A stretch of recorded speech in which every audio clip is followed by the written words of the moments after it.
નમસ્કાર મિત્રો, કીર્તિ પટેલ અને ખજૂરભાઈના વિવાદમાં અત્યારે જિગ્નેશભાઈની એટલે કે જિગ્નેશ બારોટની એન્ટ્રી થઈ ચૂકી છે. કહેવાય છે કે આમાં ઘણા લોકો કીર્તિ પટેલના વિરોધ કરી રહ્યા છે, જેમ કે આપણે દેવાયત ખવડ, લાલભાઈ આહિર, પછી કે આપણે રોયલ રાજા, હુપવાળા, આપણે ગીર વિસ્તારના, અમારા જ વિસ્તારના ગણીએ કે.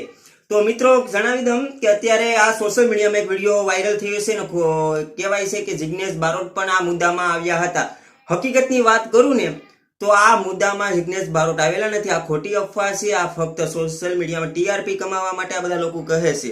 આપણે પણ થોડુંક થંબેલમાં લખ્યું છે, પણ જો થંબેલમાં એવું ન કરીએ તમે જોવા ન આવો એટલે તમને જોવા લાવવા માટે આ વસ્તુ કરવી પડે છે. અત્યારે હરેક યુટ્યુબર આ વસ્તુ કરે છે.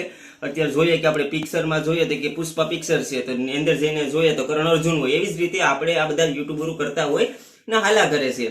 તો મિત્રો જણાવી દઈએ કે જિગ્નેશ બારોટનું ને આ કઈ મુદ્દા સાથે કઈ લેવા દેવા નથી.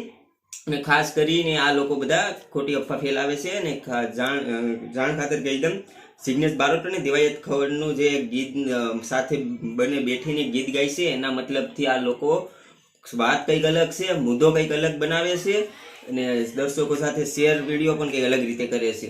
તો મિત્રો તમારું શું કેવું છે કે આ કીર્તિ પટેલ અને ખજૂરભાઈનો વિવાદ જે ધીમો પડવો જોઈએ, એના કારણે એક પછી એક વિવાદમાં સંકળાયેલ ખુલાસા થાય છે અને વધવામાં જ છે.